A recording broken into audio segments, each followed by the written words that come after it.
Ce jour dédié pour le retour des otages à Gaza, qui sont à Gaza, en Israël, sains et saufs de Rafa Hashem rapidement. Et pour la victoire et la sauvegarde de tout âme Israël, où qu'il soit. Notre paracha de Bo, l'événement le plus grand de l'histoire peut-être, jusqu'à celui que nous allons vivre dans les jours à venir avec l'aide de Dieu, sortie d'Égypte. Dans quelques jours, ça sera sortie de l'exil. C'était sortie d'Égypte après 210 ans. Nous, maintenant, on sort d'exil de 3300 ans. Ça sera bien, bien plus grand, très, très bientôt avec l'aide de Dieu. Et donc, 600 000 Juifs sortent d'Égypte, de 20 à 60 ans, les mâles, donc avec les femmes, les vieillards, les enfants, 3 à 4 millions. En un jour, ils sortent pour aller dans le désert. Sans rien du tout, ils n'ont même pas pris un pique-nique. Ils ont confiance en Dieu. Et le texte de paracha, donc paracha de Bo, on a deux versets, les deux dans le chapitre 12, un verset 41, l'autre verset 51, 10 versets de différence entre les deux, qui disent à peu près la même chose. Et la question se pose pourquoi il y a cette répétition. Le 41 dit au milieu de ce jour-ci sont sorties toutes les armées de Dieu d'Égypte, de terre d'Égypte. Le 51 dit au milieu de ce jour-ci, Dieu a sorti les fils d'Israël de la terre d'Égypte avec toutes leurs armées. C'est à peu près la même chose. Dans le deuxième, on cite Béné Israël. Dans le deux, on parle des armées de Dieu. Dans le deuxième, on cite Béné Israël. Dans le premier, on ne cite pas Béné Israël. Le Targum Yonatan, c'est la traduction de Yonatan Ben Uziel, Rabbi Yonatan Ben Uziel, qui était un des grands rabbins il y a 2000 ans. On dit qu'il constitue la Torah. S'il y avait un volatile qui passait sur sa tête, il tombait cuit par terre, tellement il y avait un feu au-dessus de sa tête. Il a traduit la Torah en araméen, et il a traduit aussi une partie de la Bible en araméen. Quand il a voulu s'attaquer à la troisième partie, une voix est sortie du ciel, lui a dit « Qui est celui qui veut dévoiler mes secrets à mes enfants ?» Et il n'a pas fait. Pourquoi ? Parce que quand il ne traduit pas comme Onkelos. On a deux grandes traductions en araméen. Onkelos, c'est une traduction mot à mot. Par contre, Rabbi Yonatan Ben Uziel, lui, il explique le sens plus profond des choses. Et il va expliquer ici une chose qui pourrait nous renseigner pourquoi est-ce qu'il y a ici une soi-disant répétition de la sortie des Juifs d'Égypte. Et il dit qu'en fait, il y a eu deux sorties. Il y en a une, c'était le jour du 14 Nissan. Donc on est sorti le 15. Le 14, Dieu nous ordonne de sacrifier le sacrifice pascal. Donc chaque famille prenait un agneau, il l'égorgeait, il mettait du sang de l'agneau sur les deux linteaux, sur le linteau et les deux poteaux, et chaque sacrifice qu'il y avait à l'époque du temple, il fallait asperger le sang de l'animal sur l'autel qu'il y avait à Jérusalem. Et bien Dieu a pris tous les Juifs, comme ça, en voyage astral, d'accord, Dieu n'a pas de problème, à Jérusalem, au temple, vous aspergez le sang sur le mur de l'autel et revenez après en Égypte pour manger l'agneau. Ils ont fait un méchoui. C'est écrit que quelqu'un qui n'est pas circoncis n'a pas le droit de manger du sacrifice pascal. Les Juifs n'étaient pas circoncis, à part la tribu de Lévi, ils n'étaient pas circoncis. Et Moïse leur a dit circoncisez-vous. Oh, ça va, j'ai pas 8 jours, j'ai 50 ans, j'ai 80 ans, comme ça, sans anesthésie. Ils ont dit non, non, non. Bon, alors qu'est-ce qu'on fait ? Eh bien, Moshe Rabbeinu a commencé à rôtir son sacrifice pascal, et Dieu a mis dans ce sacrifice toutes les odeurs du paradis. Elles se sont dégagées dans toute l'Égypte. Ils sentaient une odeur de « Ah, donne-nous à manger !» Ils sont venus fous. « Donne-nous à manger !» Vous voulez ? Circoncision. Pas de problème. Trac, et tous ont fait la circoncision. Donc, ils ont mangé le sacrifice pascal. Et le lendemain, le 15 du mois de Nissan, au milieu du jour, ils sont sortis. Donc, le verset qui parle de Béné Israël, en fait le deuxième, il parle de la sortie du 14 pour aller jusqu'au temple, asperger le sang et revenir. Et le premier verset, il parle de la sortie de Béné Israël. En chair et en os, tout âme Israël, 600 000, donc 3-4 millions de Juifs qui quittent l'Égypte. Ça, c'est le sens midrashique, d'accord ? Il y a le sens plus profond du Zohar, le Zohar HaKadosh. Il ne va pas expliquer cette répétition, mais grâce à lui, on pourra comprendre la répétition. Il raconte que Rabbi Chia et Rabbi Yossé allaient sur leurs ânes respectifs, sur la route où Rabbi Ria est descendu de son âne et vient vers Rabbi Yossi, le attrape la main. Il lui dit, si les gens savaient, qu'est-ce que ça signifiait? Dans la Torah, c'est écrit que Dieu a dit à Yaakov, je descends avec toi en Égypte et je te ramènerai aussi en terre d'Israël. Les ossements de Yaakov ont été enterrés à Hebron. C'est vrai que je descends avec toi. Et là, Rabbi Ria dévoile que lorsque Dieu est descendu avec Yaakov en Égypte, ce n'est pas que Dieu, c'est Dieu avec toutes ses armées célestes. 600 000 chariots célestes. Yaakov, il descend tout seul, mais il n'est pas tout seul. On voit un vieillard, d'accord, mais avec lui vient la Shrina, la présence divine. Le Rav Chida a dit, c'est marqué Yardou Mitzrayim, ils sont descendus Mitzrayima, en Égypte. Il dit que le mot Mitzrayim en valeur numérique, c'est le mot Shrina. La présence divine est venue avec Yaakov en exil, en Égypte.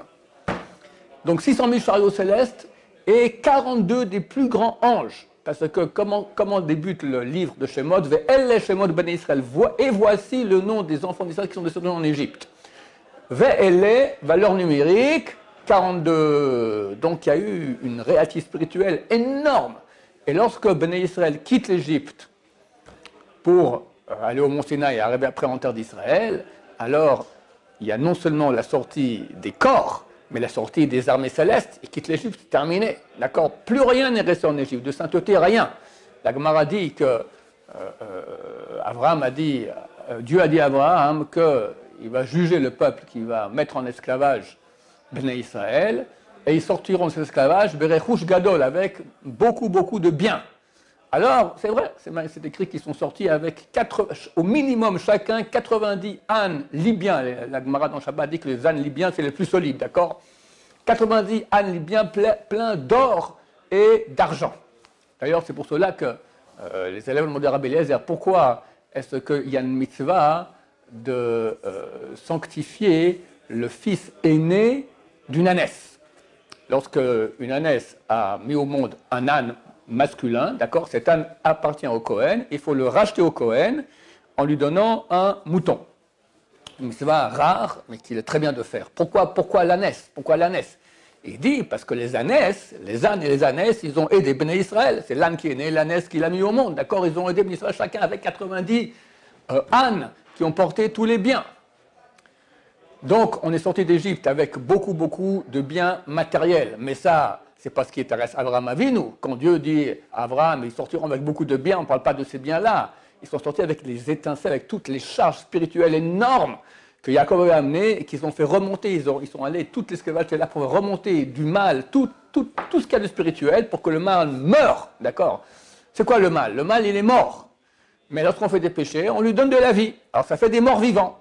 Un mort vivant, c'est ça le mal. C'est les Iraniens, c'est Hezbollah, c'est Hamas, c'est Hitler, là, on a eu beaucoup qui viennent de nos péchés. Quand nous on fait des péchés, on donne de la vie à la mort. L'humanité avait péché durant 4 générations pécheresses depuis le premier homme, celle du petit-fils de Adam, Enoch, après le déluge, après Sodome, après la tour de Babel. Ils sont revenus, ces âmes-là, dans les corps des Juifs, des Bnei Israël en Égypte. Ils ont souffert par la souffrance, ils ont repris toutes ces étincelles et ils sont sortis d'Égypte, ils ont tout repris. Alors, ils sont arrivés au Mont Sinaï, c'était la fin de l'histoire normalement. Ça n'avait pas eu le veau d'or, on était à l'époque messianique. Et la Gemara dit qu'ils ont fait de l'Égypte comme une grange dans laquelle il n'y a pas de graines ou comme un fond marin dans lequel il n'y a plus de poissons. Ils ont tout vidé, tout vidé. Et c'est ça l'essentiel de la sortie d'Égypte. Ce n'est pas les ânes avec les... Alors on peut expliquer ici aussi que donc il y a une répétition.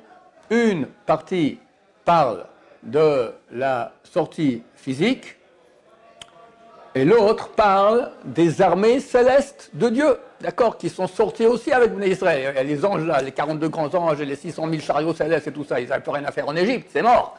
Ils sont sortis avec eux. Et nous, chers amis, aussi. Parce que nous, on n'est pas. Eux étaient en exil 210 ans, nous, ça fait 3300 ans, combien 3335, 36 ans qu'on est en exil. Et la Shrina n'est pas avec nous, c'est écrit qu'elle est avec nous. Elle est toute seule, avec tous les chariots célestes, avec tous les anges qui sont avec nous. Et là, on est en train de revenir. On peut dire que la moitié, si on ne se trompe pas, la moitié des Juifs sont déjà revenus en terre d'Israël. Mais quand ils reviennent, ce n'est pas tout seul, c'est les anges aussi qui reviennent. On est à la fin de l'histoire. Et bientôt, il y aura cette délivrance extraordinaire avec toutes les réalités spirituelles. Vous savez, lorsqu'on dit dans la prière, Vezocher Hasde Avot. Dans la première bénédiction de l'Amida, on dit Vezocher Hasde Avot. Dieu se souvient des chassadim, des bienfaits, des avot, des patriarches. Alors il y a deux sens à cette phrase-là. La première, Dieu se souvient des bonnes actions qu'ont fait nos patriarches, Avraham, Yitzhak et Yaakov. Mais il y a un deuxième sens qui a à voir avec la suite de la bénédiction. C'est marqué, Dieu se souvient des bienfaits, pas que les avot des patriarches ont fait, des bienfaits qu'il a promis aux patriarches qu'il ferait à leur descendance. Et grâce aux patriarches, on a réussi à survivre en exil. Mais grâce à qui? Grâce à Abraham et Yitzhak. Yaakov, qui est le plus grand des trois patriarches, il a gardé tous ses mérites pour la fin des temps, notre époque, là maintenant. Là maintenant. C'est pour ça d'ailleurs que le monde de la Torah, il est en effervescence, il grandit sans cesse, parce que Yaakov, c'est étude de Torah. Et grâce à ça, on gagne. Je viens de voir quelqu'un m'a envoyé ce matin, un Rosh Kollel, qui raconte que des gens de l'armée sont venus le voir, des soldats. Ils ont dit, on a un ami à nous qui a été blessé, il a eu une mort clinique. Et il raconte la chose suivante. Et le Rosh Kollel l'a appelé au téléphone et a vérifié cette histoire-là au téléphone. Et effectivement, il lui a dit, il a confirmé que quand il est mort, il est monté là-haut, mort clinique. Arrivé, il y a un Kollel, des gens qui étudient, mais en fait, ils voyaient les gens d'en bas. Dans le ciel, on lui a dit, grâce à eux maintenant, tu vas redescendre en bas. Il y a des anges qui disent, non, il va rester là-haut, il va mourir, il y a une bagarre. Et grâce à l'étude de Torah, des Kollelim ici en Israël, il y a des milliers, des centaines de milliers qui étudient la Torah, à l'étranger aussi. Grâce à ça, il est redescendu. C'est ça la vraie bataille, elle n'est pas ici, elle est là-haut. Donc nous, on est en train de revenir maintenant, avec tous les mérites de la Torah et de Yaakov Avinu. Grâce à ça, maintenant, Bezrat Hashem, on va bientôt voir la Géoula. Alors il faut comprendre que cet événement-là de sortie d'Égypte, c'est un événement énorme et nous, on doit apprendre des Bnei Israël. Qu'est-ce qu'on doit apprendre? Il y avait un grand rabbin, le Rav Shlomo Bravdé, Zatzal, décédé il y a une 20-30 d'années. Moi, j'ai écouté tous ses cours en cassette. Il a dit comme ça, lui venait d'Amérique, il vient d'Amérique, jeune ici en Israël. Il a dit, maintenant une famille décide de quitter l'Amérique et vient en Israël. Bon, alors ils prennent tout ce qu'ils peuvent, tout. Alors, très souvent, quand on va à l'étranger, on revient en Israël, on croit que c'est l'Amazonie ici, d'accord? On amène tout, les pyjamas, les brosses, la pâte à dentifrice, on des aspirines, on ne sait pas ce qu'il y a en Israël. On arrive dans un pays, le Far West, d'accord? Bon, et on regarde combien de kilos on peut prendre dans l'avion, le maximum, ils prennent. Bon, à la main, ils vont prendre les tefilines, on ne met pas ça dans la valise. Mais dans la poche, qu'est-ce qu'ils vont mettre? Les dollars. Il ne vient pas en Israël comme ça, on a mis quelques milliers de dollars, ça ni dans la valise, ni dans la tefiline, dans la poche intérieure. Bnei Israël sort d'Égypte, il met tous les dollars sur les ânes libyens. Mais qu'est-ce qu'ils prennent dans la poche? Ils prennent les restes de la matzah et du Maroc qu'ils ont mangé hier soir. C'était ça l'amour de Bnei Israël pour Dieu. Ils sortent comme ça dans le désert sans rien, parce qu'on ne va pas manger de l'or et de l'argent qu'il y a sur les ânes, on va encore moins manger les ânes dans le désert. Alors, qu'est-ce qu'on va manger? La matzah et la Maroc, et on finit ça en un repas. Et après, bah, Dieu pourvoira. Non mais t'es toc-toc mon vieux ami, tu parles dans le désert, là, danger de mort. Demain matin, ton fils il se lève, il va se mettre à hurler, il veut manger, il veut boire, qu'est-ce que tu vas faire? Toi tu peux encore jeûner, allez un jour, mais tes enfants. Confiance en Dieu. Et Dieu dira au peuple d'Israël, Zacharti la chesed neurai, je me souviens de la bonté de ta jeunesse. L'erter al-harai bamidbar, de venir après moi dans le désert. Beres l'Ozroi, dans une terre non ensemencée. Le désert, il n'y a rien, des cactus, même pas des cactus en Sinaï, même pas des cactus, rien. 3-4 millions de Juifs vont après Dieu. Ils ont confiance en Dieu. C'est ça, chers amis, la grande leçon qu'on doit apprendre de cette sortie d'Égypte. On est leurs descendants. C'était pas trop longtemps, peut-être 150 générations. On est leurs descendants, on a leur sang qui coule encore de nos veines.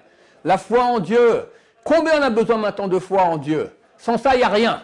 Et sachez que Dieu, maintenant, il est en train de tout détruire. Il veut qu'on ait en foi en lui, que en lui.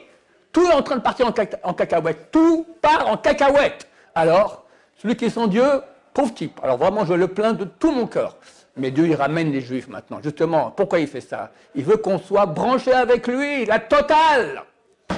Depuis le 7 octobre, c'est des chiffres. 1/3 des Israéliens se sont rapprochés de la Torah. Ça, c'est chiffre officiel. Moi, je vous dis, c'est beaucoup plus. Et ça continue. Alors, c'est dur. Pourquoi? Parce qu'on voit tout ce qui est autour de nous en train de s'écrouler. L'économie, l'armée, tout ça. On est embourbé. D'accord? Le moral, nul. Mais branche-toi avec Dieu, regarde ton histoire, regarde d'où tu viens. Après 3300 ans, tu as survécu. C'est maintenant que Dieu va te lâcher? Pas du tout. On a le mérite des patriarches. Yaakov Avinu, c'est maintenant. Zocher Hasdei Avot. Dieu se souvient des bienfaits des patriarches. J'ai oublié de vous dire la suite de la bénédiction. Umevi Goel Livnevnem. Il amène le Goel, le Rédempteur, à leurs petits-enfants. Voilà, le Goel, le Mashiach, petits-enfants, c'est nous. Donc on y est, Bezrat Hashem. Mais prenons exemple sur nos ancêtres qui sont sortis avec une foi en Dieu totale, ce que Dieu veut. Et quand on aura cette foi totale en Dieu, il nous fera des miracles bien plus grands. C'est marqué, c'est écrit, Ar'enu niflot qui met cette ramesse Misraïm. Montre-nous des miracles comme à l'époque de la sortie d'Égypte. Et les sages d'Israël ont dit, les miracles qu'il y aura à la fin seront bien plus grands. On y est, Bezrat Hashem. Alors, chers amis, c'est dur pour nous tous. On appelle ça les douleurs d'enfantement du Messie. Chacun sait comment c'est un accouchement. Les hommes ont vu leur femme ou les femmes ont vécu un accouchement. D'accord? C'est terrible. Elle hurle. Mais on va pleurer à cause de ça. On sait que dans quelques minutes, ça y est, le petit gueuleux, le gosse, il sort, Mazal Tov, bonheur, demandez les femmes. Elles disent, elles passent d'un enfer terrible, un paradis extraordinaire. On va vivre tous cela très bientôt. Mais il faut de la émouna, beaucoup de foi en Dieu, comme nos ancêtres qui sont suivis Dieu dans le désert, avec une foi totale. Baruch Adonai, l'olam, amen, va amen.